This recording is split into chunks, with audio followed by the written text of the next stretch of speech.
to the news report about a robbery and then complete the notes from the detective's notebook. First, you have some time to look at questions 1 to 6.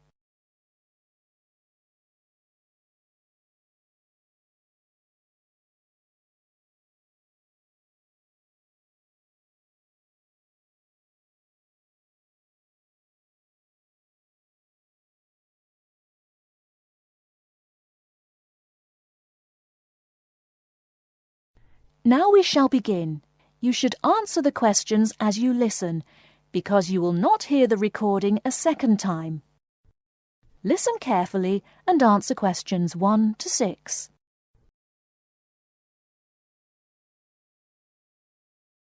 There has been an armed robbery this morning at the Halifax Building Society's branch on Edward Street. John Brinks is at the scene with Detective Sergeant Henry Lawson. Detective Sergeant, can you tell us what you know about the robbery? Yes, the raid took place this morning shortly after 11:30 when a man accompanied by a woman went into the offices of the building society and asked to see the manager. There were no other customers in the building at the time. They were let into the manager's office and the woman produced a gun from her handbag. Then they took the manager back out of his office and made him tell the cashiers to hand over all the money they had in the tills and in the safe. It came to about $25,000. Presumably, you have a number of witnesses. Yes, we have a good description of both of them. The man was about 1 meter 80 centimeters, around 35 years of age, with blue eyes and short curly red or ginger hair. He was wearing jeans, a green sweater, and a 3/4 length blue coat. When he spoke to the cashier when he came in, he called himself Mr. Erickson, but we doubt whether that is his real name. But we do know that may be his real name. He also spoke with a strong Scottish accent, which may help us to trace him. Before you hear the rest of the conversation, you have some time to look at questions 7 to 10.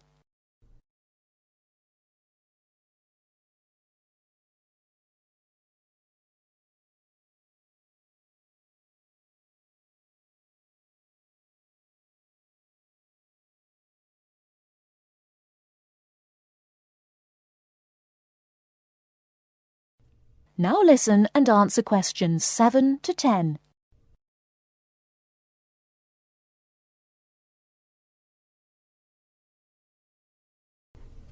And what about the woman?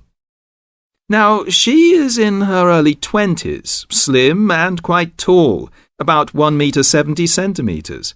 She was wearing a long white raincoat, which was quite loose-fitting, and which she didn't take off.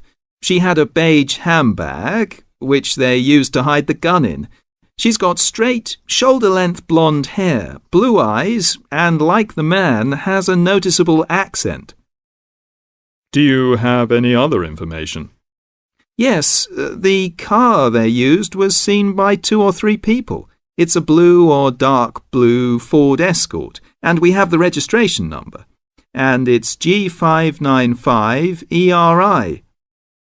I'll say that again. It's G595ERI. Now, the car was stolen from Bishopstone just over a week ago, so if anyone has seen it in the last week, we would like to hear from them. We also know that the car's front left headlight was broken when it was stolen, and is still broken, we think. So, you would like information from the public about the car? Yes, and the people. We're appealing to anyone who thinks they may recognise the 2 robbers or know anything about the car. We've set up an incident room in Swindon and the telephone number is 774529. So we would like people to ring us if they have any information. And of course, all calls will be dealt with in the strictest confidence. Thank you very much. Thank you. And the number again, if you have any information, is 774529. And now back to the studio.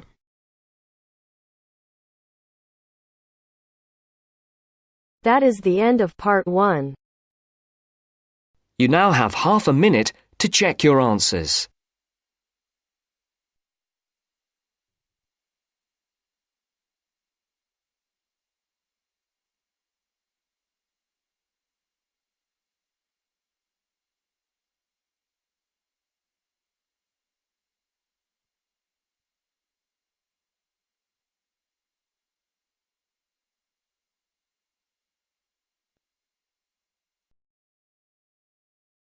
Now turns to part 2. Part 2. First, you have some time to look at questions 11 to 17.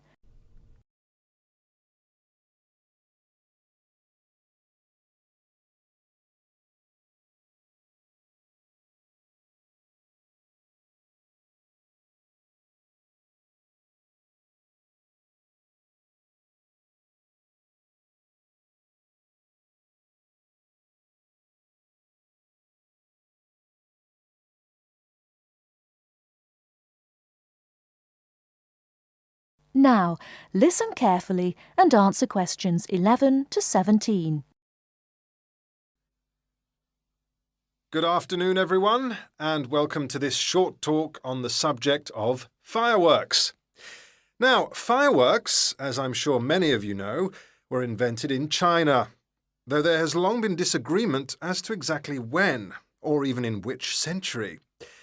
The consensus nowadays, though, is that it was in the 6th, as there is considerable evidence of war rockets being made then. We also know that fireworks were in use by the 7th century in Arabia, where they were called Chinese arrows, reflecting their military potential. It then took a long time for them to spread to Europe. In fact, it wasn't until the 1200s that fireworks made their appearance there.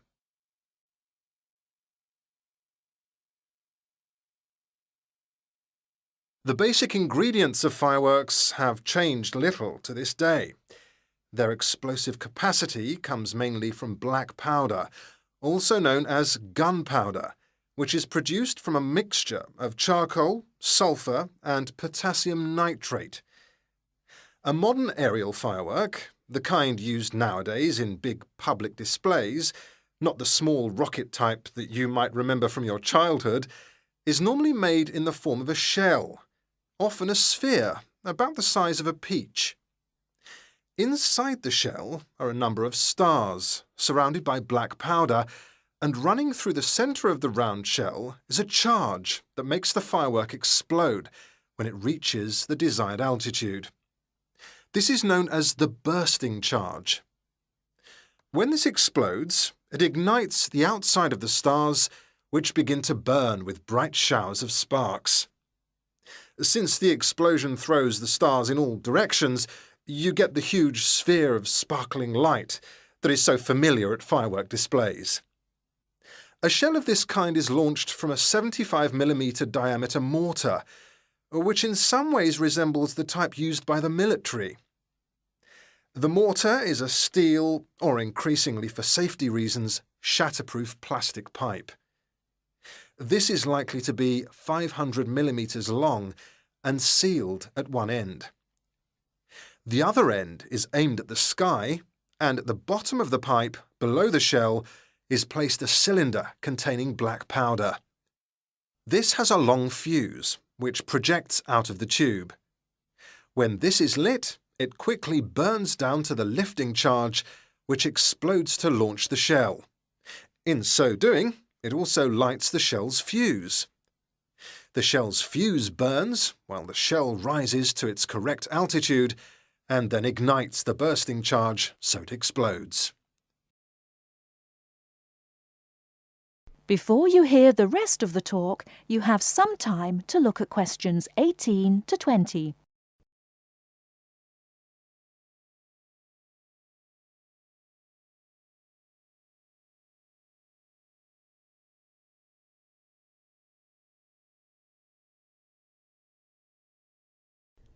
Now listen and answer questions 18 to 20. More complicated shells are divided into sections, and burst in 2 or 3 phases. Shells like this are called multi-break shells. They may contain stars of different colours and compositions to create softer or brighter light, more or less sparks, etc. Some shells contain explosives designed to crackle in the sky, or whistles that explode outward with the stars. The sections of a multi-break shell are ignited by different fuses, and the bursting of one section ignites the next. The shells must be assembled in such a way that each section explodes in sequence to produce a distinct, separate effect. The pattern that an aerial shell paints in the sky depends on the arrangement of stars inside the shell.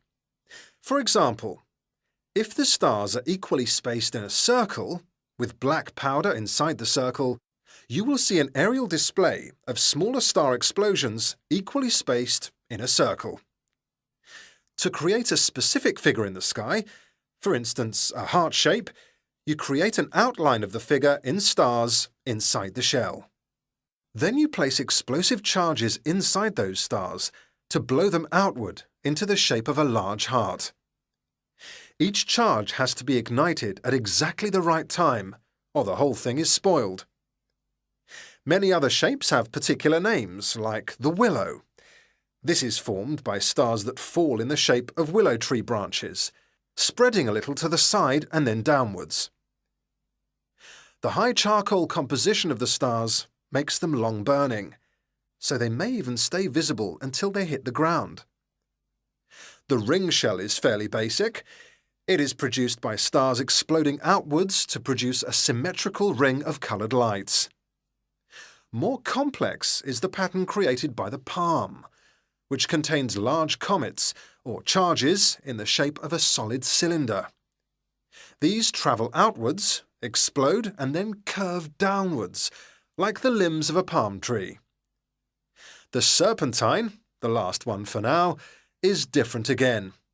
When this one bursts, it sends small tubes of incendiaries scattering outwards in random paths, which may culminate in exploding stars. It can be quite spectacular. That is the end of part 2. You now have half a minute to check your answers.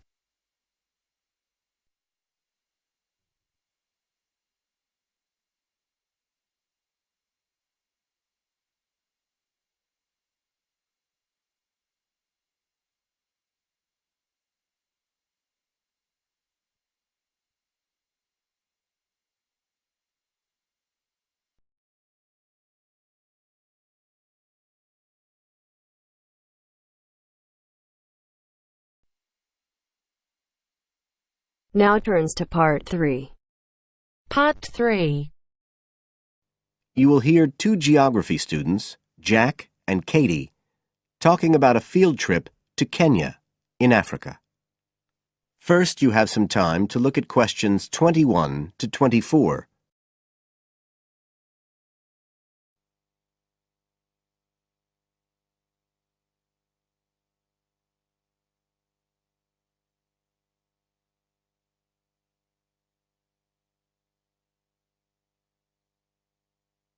Now listen carefully and answer questions 21 to 24. Katie, hi. Thanks for inviting me round. Oh, thanks for coming. I know you're up to your neck in finals revision, but I've got to make up my mind about next year's geography field trip, and I'd really like your advice. We've got to choose between an African trip and one in Europe. They've told us a bit about both trips in the lecture, but I really can't make up my mind, and I know you did the African one last year. That's right. So, where exactly did you go? I mean, I know it was in Kenya, in East Africa. Yes. Well, we were right up in the northwest of the country. It was beautiful. We stayed in a place called the Marich Pass Field Studies Centre. Right. Dr. Rose said the accommodation was traditional African-style cottages. He had a special name for them. Bandas. Yes, they're fine. You have to share, 2 or 3 people together. They're pretty basic, but you have a mosquito net. They don't provide spray, though, so remember to take plenty with you. You'll need it. And there's no electricity in the field centre. You'll have hurricane lamps instead. They give a good light. It's no problem. What about places to study? Dr. Rowe said there was a library? Yes, but it's quite small. There's a lecture room as well, but most of us worked out in the open air. There are plenty of places outside, and it's so beautiful. You're right in the middle of the forest clearing. I gather it's a relatively unmodernized area. Definitely. They actually set up the centre there because it's on the boundaries of two distinct ecological zones. The mountains, where the people are mainly agriculturalists, and the semi-arid plains lower down, where they're semi-nomadic pastoralists. Before you hear the rest of the conversation, you have some time to look at questions 25 to 30.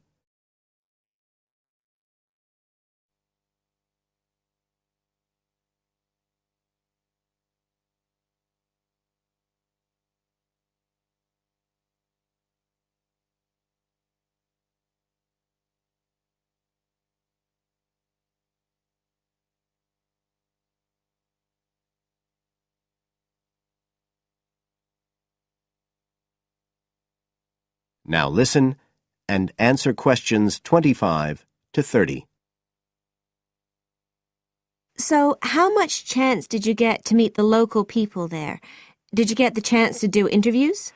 Yes, though we had to use local interpreters, but that was okay. Then we did field observation, of course, looking at environmental and cultural conditions, and morphological mapping. What's that? Oh, looking at the surface forms of the landscape, the slope elements and so on. What about specific projects? Yes. After the first 2 or 3 days, we spent most of our time on those. We could pretty well do what we wanted, although they all had to relate to issues concerned with development in some way. People did various things. Some were based on social and cultural topics, like the effect of education on the aspirations of young people, and some did more physical process-based studies, looking at things like soil erosion. My group actually looked at issues relating to water, things like sources such as rivers and wells, and quality and so on. It was a good project to work on, but a bit frustrating. We felt we needed a lot more time, really. Right. Dr. Rowe did say something about limiting project scope. Yes, he told us that too at the beginning, and I can see why now. What else? Well, we had some good trips out as part of the course. We went to a market town, a place called Sigur. That was to study distribution.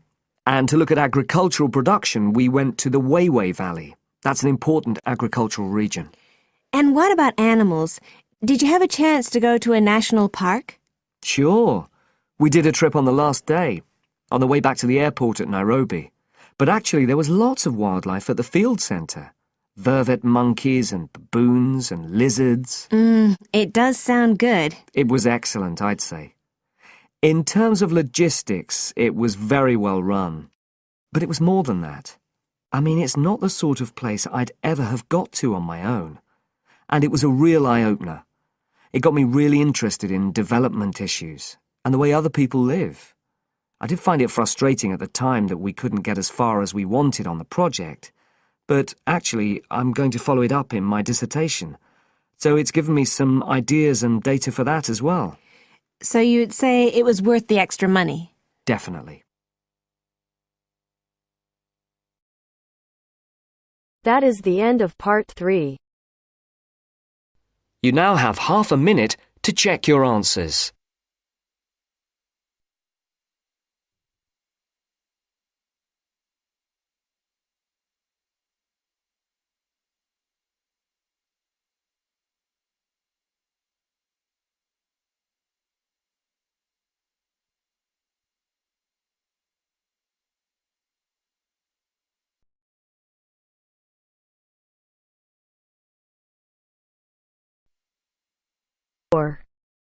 Part 4. You are going to hear a lecture about dorm rooms. First, you have some time to look at questions 31 to 40.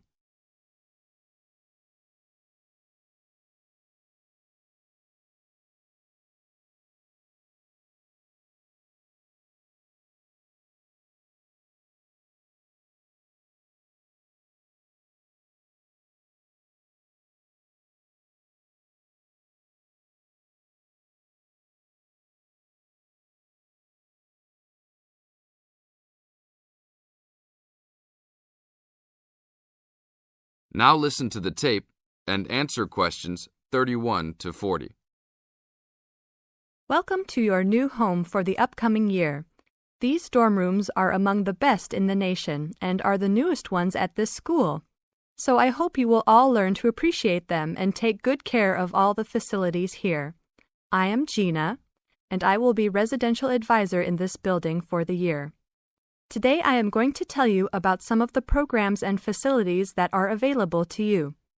I will also be telling you the rules that everyone is expected to abide by. I will be asking you to give me your full attention for the next few minutes. I will first tell you about the facilities that are available to you. The dining facility is located on the first floor of the building. It is open 7 days a week from 7 a.m. to midnight. All the food offered to students is freshly made every day, and my own opinion is that the food is actually quite good. Feel free to come and grab a banana for breakfast or sit down with a group of friends for dinner. Although your meals are served buffet style, please do not waste food. All students are expected to clean their own tables after meals. In the basement of this building, there is a gym and recreational hall. The gym has workout equipment such as treadmills and weight sets. In the recreational hall, there are ping pong tables and a pool table for student use. You must sign in when using this equipment, and you will be held responsible for any damages or losses. The gym and recreational hall are open daily from 10 a.m. to 10 p.m. There is a kitchen located on the second floor of this building. Your dorm key will open this door. Inside there is a refrigerator, a microwave, an oven, and a stove. This room is open 24 hours a day, 7 days a week. If you decide to cook a meal, please be considerate to all the students and clean up after yourself. You can use some food in here, but please do not make a mess. Some students do end up having their food eaten from the fridge, so be careful. Don't leave anything that looks like it tastes really good. Do not leave pots and pans lying around in the kitchen. Please store these in your room. There are many programs being sponsored by our building this year. One of the most popular is our Saturday morning outings. In the past years, these trips have included going fishing, hiking, cycling, ice skating, and even going to the beach. There will be a listing of scheduled events coming out soon. The university sponsors these trips, so transportation will be provided. However, there are usually some costs associated, though they are usually minimal. Our building also has a volleyball team. All students who live in this building are welcome to join. Last year we won first place in the dorm league. Please sign up at the front desk if you are interested as soon as possible, as there are only 20 spaces available based on a first-come, first-served rule. The last things I want to talk about are the rules of our building. I know rules can be boring, but they are necessary to ensure the welfare of everyone living here. First, noise levels must be kept to a minimum after 11 p.m. Many students have early classes, so for those of you that have the luxury of sleeping until 10, please don't stay up late making lots of noise. Secondly, all visitors must sign in at the front door. Even if you have friends that are regular visitors, they must still always sign in. This rule is to prevent theft and robbery from occurring. Thirdly, alcohol and drugs are not permitted in this dorm in any place or at any time. Lastly, just be safe and have a great time. University is the greatest time of your life, so make the most of it. Thank you all for your attention. That is the end of part 4. You now have half a minute to check your answers.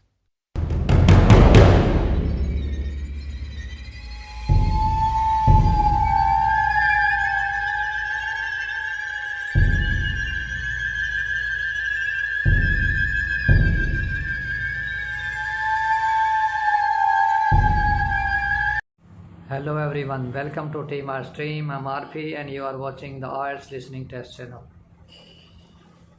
I'm super excited to announce that on your demand we have started a series of writing tasks too. So are you ready? And if your dream is to score 7 plus, this video is for you. This is statement for today's essay, expected essay. Many people believe that living a city life offers greater benefit as compared to the countryside. To what extent do you agree or disagree? In this cutting edge era, cutting edge it means developed era, advanced era, people prefer to live in cities. As a result, they are migrating from villages. A huge number of people think that urban life renders more advantages in comparison with rural life. From my perspective, it entirely relies on mean depend on their interest and choices. Main body paragraph. 1. On the one hand, there are several advantages of living in cities. The first and foremost advantage is availability of best education institutions. Nowadays, parents want their children to study well so that they can be ready for competition in future. This can only be done if they have access to good school. There are best schools in urban areas with latest technology and teaching methods. Moreover, cities are rich in ultra-modern facilities such as cinemas for entertainment purpose, mall for shopping. As a result, there are more job opportunities in urban areas because of the availability of different enterprises for shopping and production. For instance, a survey depicts that more than 50% people are living there only for ultra-modern facilities. Main body paragraph 2. On the other hand, there are numerous advantages of living in rural areas too. The biggest advantage of living in villages are spacious houses, which are absent in urban areas due to overpopulation. Moreover, one can enjoy food without any pesticides and any harmful chemicals, which is favorable for people to live a healthy and good life. For example, research carried out from a survey conveys that people of villages are living healthier life rather than urban citizens because of the same reason. In conclusion, I would like to assert that it depends on the choice and thinking of people whether they want to live in villages or cities, because both have their own advantages and disadvantages. So that's how you can write a very nice essay. This is the end of the video, but don't forget to subscribe our channel, like and comment, and please press the bell icon so that you can get notification of every new video. Bye bye for now. See you in my next lesson.